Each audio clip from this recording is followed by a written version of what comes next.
The air smelled of ozone and burnt flesh. Lieutenant Commander Elias Frost wiped blood from his visor as he crouched behind the remains of what had once been a defensive barricade. Plasma rounds sizzled overhead, their distinctive whine competing with the screams of the wounded and dying. "Command, this is Frost. Delta Squad is down to 4 effectives, requesting immediate extraction," he hissed into his comm unit. Static answered him, punctuated by fragments of panicked reports from other squads. The Novali had appeared 3 years ago, their massive ships descending from the stars without warning or explanation. Encased in seamless obsidian armor and wearing expressionless silver masks, they had never attempted communication. No one knew what they wanted. No one had ever seen what lay beneath those masks. "Fall back to secondary position," Elias ordered, gesturing to his remaining squad members. Private Torres nodded grimly, her armor scorched and dented. Sergeant Damon and Corporal Winthrop acknowledged with quick hand signals.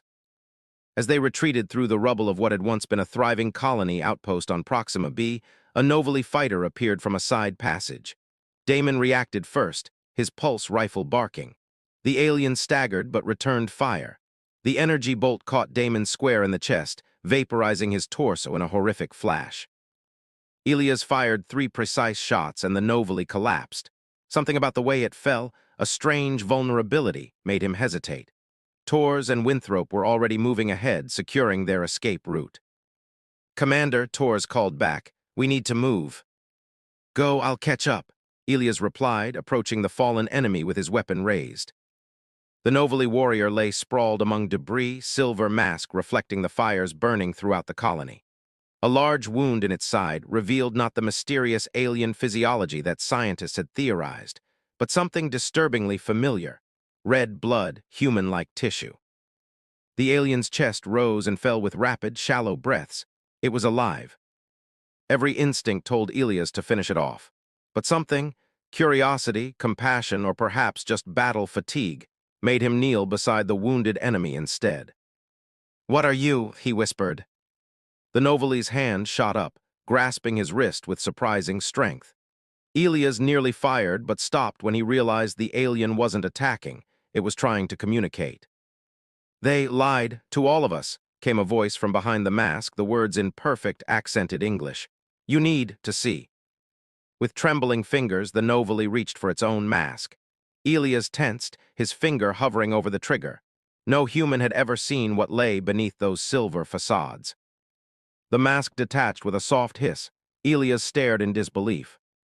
The face beneath was human, or nearly so. Female, with pale skin, violet eyes that seemed to reflect starlight, and fine silver markings that traced across her temples like circuitry, but unmistakably human in structure and expression. How Elias breathed. "Engineered," she whispered, blood bubbling at the corner of her mouth. "Both sides, experiments to find, common ground. I was born human. Raised Novali, false memories." She coughed, more blood appearing. "We're not the enemy, something else, manipulating, both species." From a compartment in her armor, she withdrew a small crystalline device. "Data, truth, hundreds like me, on both sides, the war is a test." Elias took the device, his mind reeling. "Who are you?" A sad smile touched her lips. "Designation K-371, but before, they called me Aurora," her eyes fixed on his. "End this lie, human, before there's nothing left of either of us." Her hand squeezed his once more, then fell limp. The violet light faded from her eyes. For a long moment, Elias remained frozen, staring at the face that changed everything. Then training took over. He carefully replaced her mask, lifted her body, and headed toward extraction. "Command, this is Frost," he said into his comm. "Mission parameters have changed. I'm bringing in a high-value asset, and tell General Hammond to clear his schedule." He glanced down at the masked figure in his arms. The war just got a lot more complicated. As he trudged through the battlefield toward the extraction point, the crystalline device felt impossibly heavy in his pocket, the weight of a truth that could save 2 species or destroy them both. General Hammond stared at the body laid out on the examination table, his weathered face betraying no emotion. The silver mask had been removed, revealing the human-like features of the dead Novali soldier. "You expect me to believe this creature is human?" he finally said, voice tight with skepticism. Elias stood at attention, still wearing his battle-scarred armor. Not exactly human, sir, but close enough that it raises serious questions about everything we think we know about the Novali. Dr. Isabella Kwan, the base's chief medical officer, looked up from her preliminary examination. The genetic structure is remarkable. Human-based template with significant modifications. Enhanced musculature, altered neural pathways, and these subcutaneous markings appear to be some kind of biotechnological interface. Hammond's eyes narrowed. So they're using our own against us, capturing humans, modifying them. With respect, sir, Elias interrupted. K-371, Aurora said she was born human but raised novally. This isn't about prisoners being converted. It sounds more like a long-term program. Hammond's fist came down hard on a nearby table. And you believe the word of an enemy combatant, one designed to look human and manipulate our emotions? I believe the evidence, sir. Elias produced the crystalline device. She gave me this before she died, said it contains data about hundreds like her on both sides. Both sides? Dr. Kwan raised an eyebrow. That's what she claimed, that there are modified novally embedded among us as well. The silence that followed was deafening. I'll have Intelligence Officer Matthijs examine that device, Hammond finally said, taking the crystal. Until then, this conversation is classified. You're dismissed, Commander. 3 days later, Elias found himself summoned to a secure room deep within the base. Intelligence Officer Vera Matthijs waited inside, her dark skin illuminated by the blue glow of multiple holographic displays. Commander Frost, she said without looking up, I've been expecting you. Officer Matthijs, Elias saluted. General Hammond sent me. Now she turned, fixing him with penetrating eyes. Yes, you're the one who brought in our guest, she gestured to a seat. What I'm about to show you doesn't leave this room. Elias sat, noticing the dark circles under her eyes. You've decoded the crystal. Partially, it's challenging. She brought up a holographic display. The data confirms your Novali's claim. There's a program called Genesis Convergence that's been operating for decades. They've been creating hybrid beings, humans raised as Novali, Novali raised as humans. But why? That's where it gets interesting. Vera's fingers danced through the holographic interface. The data suggests this isn't simply about infiltration. It's an experiment in empathy, in understanding. Each hybrid is engineered to maintain their core identity while developing attachment to their adopted species. Elias leaned forward. You're saying this could be about finding peace? Possibly, or it could be psychological warfare on an unprecedented scale, Vera sighed. But there's something else. The data mentions a third party, something called the architects. They appear to be manipulating both sides. She brought up another image, a star map with a location highlighted. This is a research facility where more hybrids are being created. It's behind Novali lines. Their eyes met, understanding passing between them. We need to go there, Elias said. Vera nodded. I've already requested authorization for a covert operation. Hammond approved it 10 minutes ago. Her lips curved in a slight smile. Pack light, Commander. We leave at 600. As Elias stood to leave, Vera caught his arm. Why did you save her, the Novali? Elias paused, considering. I'm not sure, something in the way she moved seemed almost familiar. Her gaze sharpened. Commander, according to these files, the first wave of hybrids was created over 30 years ago. How old are you? 32, he answered, a chill running down his spine as the implication hit him. We all need to question who we really are, Vera said softly. The war may be closer to home than any of us realized. The Novali stealth craft hummed softly as it cut through the darkness of space. Stolen during a previous raid, it had been modified to carry human occupants while maintaining its original signature. Elias checked his weapons one last time. Beside him, Vera adjusted the settings on a portable scanner disguised as Novali technology. Approaching drop point, came the pilot's voice through their comms. Good luck and may God help you both if you're caught. The craft slowed, hovering above a desolate plateau on the Novali-controlled moon of Titan Prime. Below them, the angular structure of the research facility rose like a black crystal against the barren landscape. Ready? Elias asked. Vera nodded, her eyes meeting his with unexpected warmth. As I'll ever be. They dropped silently, their modified Novali armor allowing them to blend with any patrols they might encounter. The facility's external security was minimal. The Novali relied more on secrecy than force to protect their installations. "This way," Vera whispered, consulting her scanner. "The data indicates a secondary entrance through the geothermal vents." They moved through shadows, every sense alert. Twice they froze as Novali patrols passed, but their disguises held. The vent entrance was concealed behind a maintenance panel, just as the data had indicated. "After you," Elias gestured, watching their backs. The tunnels were narrow, hot, and dimly lit by strips of bioluminescent material. They crawled for what seemed like hours before reaching an access point to the main facility. "Wait," Vera hissed, grabbing Elias' arm. "There's something wrong. The security here is too light." As if summoned by her words, an alarm began to wail. Red lights flashed through the corridor ahead. "Move!" Elias pulled her through the access point just as blast doors began to close behind them. They found themselves in a wide laboratory space filled with strange equipment, and dozens of cylindrical tanks, each containing a floating humanoid form. "My God," Vera breathed, approaching the nearest tank. Inside floated what appeared to be a teenage girl, her skin bearing the same silver markings they had seen on Aurora. "They're growing them." Elias moved to a central console, uploading a decryption program developed from the crystal's data. "I'm accessing their database. Cover me." Vera positioned herself by the door, weapon ready. "Hurry, that alarm wasn't for us, something else is happening."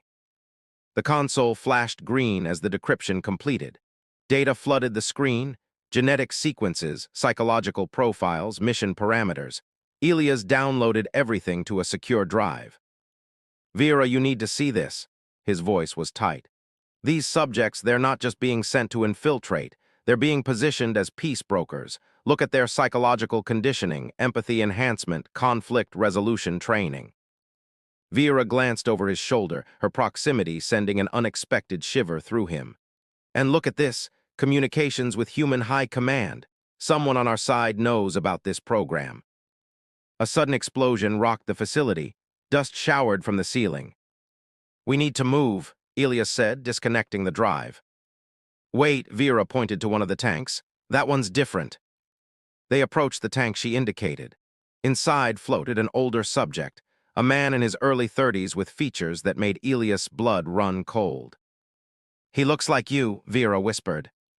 Before Elias could respond, the laboratory door slid open. They spun, weapons raised, only to face not Novali guards but human soldiers in covert ops gear. "Identify yourselves," barked the lead soldier. "Lieutenant Commander Elias Frost, Earth Defense Force," Elias responded. "Intelligence Officer Vera Matthijs, we're on authorized mission from General Hammond." The soldier lowered his weapon slightly. "Colonel Dane, Special Operations. We weren't informed of other teams in the area." Vera stepped forward. "We could say the same. What's your mission parameter?" "Destroy this facility and all evidence within it," Dane replied coldly, "including any witnesses." Elias and Vera exchanged glances, understanding passing between them. These weren't allies, they were cleaners, sent to eliminate the evidence they'd been sent to collect. "Now," Elias whispered. They moved in perfect synchrony, diving behind equipment as Dane's team opened fire. Plasma rounds sizzled overhead as they returned fire, moving steadily toward a secondary exit. "The drive," Vera shouted over the cacophony of battle. "If they get it." "They won't," Elias assured her, laying down covering fire as she placed explosives by the tanks, not to harm the occupants but to create a diversion. The charges detonated, filling the room with steam and fluid. In the confusion, they slipped through the exit and sealed the door behind them. They ran through darkened corridors, following the facility map they'd memorized.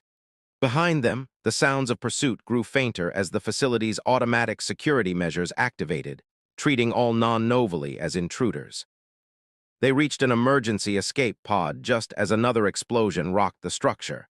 As the pod ejected, they caught a glimpse of the facility beginning to collapse, Colonel Dane's team completing their mission, despite the interference. In the confined space of the pod, they found themselves pressed together, adrenaline still coursing through their veins. "They'll try to kill us when we return," Vera said, her breath warm against his neck. Then we don't return, not directly. Elias met her gaze. We find allies first. Something shifted between them in that moment, trust transforming into something deeper. When their lips met, it felt like recognition, like coming home after a long journey. We need to find out who we really are, Vera whispered against his mouth, before we can save anyone else. Together, Elias agreed, holding her close as the pod accelerated toward the stars. The safe house on Europa Colony was little more than a reinforced bunker with basic amenities, but it offered what they needed most: security and anonymity. For 3 weeks, they analyzed the data stolen from the Novely facility, uncovering layer after layer of deception. "Look at this," Vera said, highlighting a section of code on her display. She had abandoned her military uniform days ago, wearing instead civilian clothes that somehow made her seem more approachable, more human. "These genetic markers are consistent across all hybrid subjects, but they're artificially inserted. They serve no functional purpose." Elias looked up from his own analysis. "Identification tags. More like signatures. Someone wanted to make sure these hybrids could be identified by those who knew what to look for." She pulled up another file. "And here's where it gets interesting. The same markers appear in personnel files from Earth Defense Command." "How many?" 17 confirmed, including 3 senior officers, and 1 more." She hesitated. "Who?" "General Hammond." Elias sat back, processing the implications. "So our own commanding officer is part of this experiment. The question is, which side is he really on?" Vera moved to sit beside him on the worn couch. "I don't think it's that simple anymore. The data suggests these hybrids aren't programmed for absolute loyalty to either side. They're designed to form genuine connections with both species. Which explains why Hammond approved our mission. He wanted us to find the truth." Elias ran a hand through his hair. "But what about Colonel Dane and his team? Who sent them?" "Someone who wants the war to continue." Vera pulled up another file, communications intercepted between military installations. "There's a faction within Earth Command that believes total victory is possible. They've been suppressing peace initiatives for years." Elias leaned closer, their shoulders touching. "And a similar faction exists among the Novely leadership. They're working together, maintaining the conflict." "But why? What do they gain from endless war?" The answer came in the form of a transmission alert. Someone was attempting to contact them on a supposedly secure channel. Vera activated the receiver, maintaining security protocols. A holographic image appeared, a Novely figure, their silver mask gleaming. "Commander Frost, Officer Matthijs, I am Terrius, Chief Scientist of the Genesis Convergence Project." Elias reached for his weapon instinctively, but Vera placed a restraining hand on his arm. "How did you find us?" she demanded. "The hybrid you encountered, Aurora, was one of my finest creations. When you took her crystal, it contained a dormant tracking protocol." The Novely's voice was melodic, almost hypnotic. "But I am not here to harm you. I am here to offer alliance." "Why should we trust you?" Elias asked. The Novely reached up and removed their mask, revealing a face with predominantly human features, but with the silver markings and violet eyes they now recognized. "Because I am like you, Commander, a bridge between worlds." Terrius's gaze was penetrating. "The facility you infiltrated was one of many. The war serves those who profit from it: arms manufacturers, political extremists, resources speculators. They exist in both our societies." "The architects," Vera said, "they're not a separate species." "No, they are a consortium of the powerful who benefit from conflict." Terrius leaned forward. "We have been working for decades to create beings who can see beyond artificial divisions, beings like you, Commander Frost." Elias felt a chill. "What are you saying?" "The subject you saw in the tank, your genetic duplicate, was not coincidence. You were one of our first successful hybrids placed within human society 32 years ago." The revelation should have been shocking, but somehow Elias had known since he first saw Aurora's face. It explained his lifelong sense of disconnection, his ability to understand enemy tactics, his instinctive compassion for a fallen enemy. "And me?" Vera asked quietly. Terrius shook his head. "You are fully human, Officer Matthijs, which makes your compassion and open-mindedness all the more remarkable." She reached for Elias' hand, squeezing it tightly. The gesture said everything words could not, that his origin changed nothing between them. "What do you want from us?" Elias asked. "In 3 days, the leaders of both species will meet for peace talks, negotiations doomed to fail because of saboteurs on both sides. We need you to broadcast the truth simultaneously to both delegations." "Why us?" "Because you, Commander, have credibility with humans despite your hybrid nature. And you, Officer Mathis, are trusted by those who know the worth of truth." Terrius's image flickered. "I am sending coordinates. The choice to act is yours." As the transmission ended, Elias and Vera sat in silence, their hands still entwined. "If what he says is true," Vera finally said, "you're the perfect weapon for peace." Elias turned to her, vulnerability evident in his eyes. "And if it's a trap?" She leaned forward, pressing her forehead against his. "Then we spring it together." That night, as Europa's storms raged outside their shelter, they found comfort in each other's arms. Their coming together was both an affirmation of humanity and a bridge between worlds, tender, passionate, and transformative. "No matter what happens," Vera whispered in the darkness, "what we've discovered, what we feel, it's real." Elias held her close, his doubts about his own identity momentarily forgotten in the certainty of their connection. "Tomorrow, we change everything." "Or die trying," she agreed, kissing him once more. The peace summit was being held on neutral territory, a space station constructed in orbit around Mars specifically for diplomatic functions. Security was tight, with both human and Novali forces maintaining separate perimeters around their respective delegations. Elias and Vera had infiltrated the station by posing as technical support personnel. Now, hidden in the station's central communications hub, they worked quickly to bypass security protocols. "Defense Force encryption hasn't changed much," Vera noted as her fingers danced across the interface. 3 minutes until I can access the main broadcast system." Elias kept watch at the door, his mind racing with memories both real and implanted. Since learning of his true nature, fragments of his early conditioning had begun to surface, flashes of Novali language, faces of scientists who had created him. "We're being played against each other," he said quietly. "Always have been. The architects created the perfect scenario, a faceless enemy that could never be understood, only feared." Vera glanced up. The masks were genius in their simplicity. By hiding Novali faces, they prevented humans from seeing their similarities to us. And I'm guessing the Novali were told similar lies about human appearance. The hybrid program was initiated by scientists from both sides who discovered the deception. They created us as living bridges, beings who could recognize the shared humanity in both species. A soft beep from the console interrupted them. "We're in," Vera announced, "ready for the data upload." Elias handed her the drive containing the evidence they had compiled, genetic records, communications between war profiteers, proof of sabotaged peace initiatives. "This ends today." As Vera began the upload, alarms suddenly blared throughout the station. A voice came over the intercom. "Security breach in communications, all personnel on alert." "They've spotted us," Elias moved to barricade the door. "How much longer?" 2 minutes for full transmission." Vera worked faster, beads of sweat forming on her brow. "They'll try to cut power to this section." On cue, the lights flickered. Backup systems engaged with a low hum. 1 minute, Vera announced as the sound of running footsteps echoed in the corridor outside. The door shuddered under heavy impact. Elias braced himself against it, knowing it wouldn't hold for long. "Vera, if this doesn't work." "It will." Her eyes met his, fierce and determined. "And if it doesn't, what we found together was still worth everything." The door burst open, revealing Colonel Dane and his team, weapons raised. Behind them stood General Hammond, his expression unreadable. "Stand down, Commander," Dane ordered. "Step away from the console." Elias held his ground. "It's over, Colonel. The truth about this war, about all of us, is about to be broadcast to both species." "You've been compromised," Dane snarled.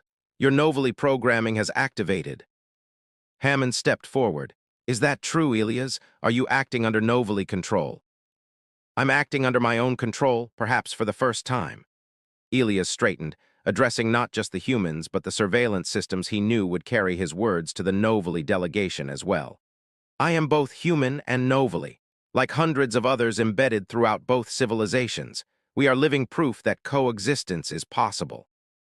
Transmission complete, Vera announced. On screens throughout the station, and on planets in both territories, the evidence began to play. Records of collaboration between war profiteers, genetic evidence of the hybrid program, testimony from scientists on both sides. Hammond's expression shifted from stern authority to something softer. He turned to Dane. "Lower your weapons." "Sir, our orders were given by those who profit from this conflict." Hammond removed a small device from his pocket, a genetic scanner. He ran it over his own arm, then displayed the results. The same markers identified in the hybrid program glowed on the screen. "I was the 17th hybrid placed in human society," he said quietly. "I've spent my career trying to find others to build a network that could end this war. When Commander Frost brought in Aurora's body, I knew we finally had the evidence we needed." Dane hesitated, then slowly lowered his weapon. "If this is true, everything we fought for was based on lies," Elias finished. "But we can build something better on truth." Throughout the station, chaos erupted as the revelation spread. But in the diplomatic chamber, something unprecedented was occurring. The Novali delegation had removed their masks, revealing faces with the same hybrid features as Aurora, as Elias. The human diplomats, after initial shock, had begun to engage in real conversation. Vera moved to Elias' side, taking his hand. "It's working." On the main view screen, they could see Tarius addressing both delegations, explaining the decades-long deception and the equally long effort to build bridges between the species. Hammond approached Elias and Vera. "There will be resistance. Those who have built fortunes and power on this war won't surrender easily." "That's why we need to stand together," Elias replied. "All of us, human, Novali, and everything in between." 3 months later, Elias stood on the observation deck of the renamed Unity Station, watching as the first joint human-Novali settlement was established on Mars. Beside him, Vera leaned against the railing, her hand resting lightly on her slightly rounded belly. "Do you think our child will understand their heritage?" she asked. Elias placed his hand over hers. "They'll understand better than we ever could. They'll be born into a world where masks are relics of the past." Behind them, the door slid open as Hammond and Tarius entered, deep in discussion about the next phase of integration. "Commander Officer Matthijs," Hammond greeted them. "The Council is requesting your presence. It seems your experience bridging worlds makes you ideal ambassadors for the new colonies." Vera smiled. "Another adventure."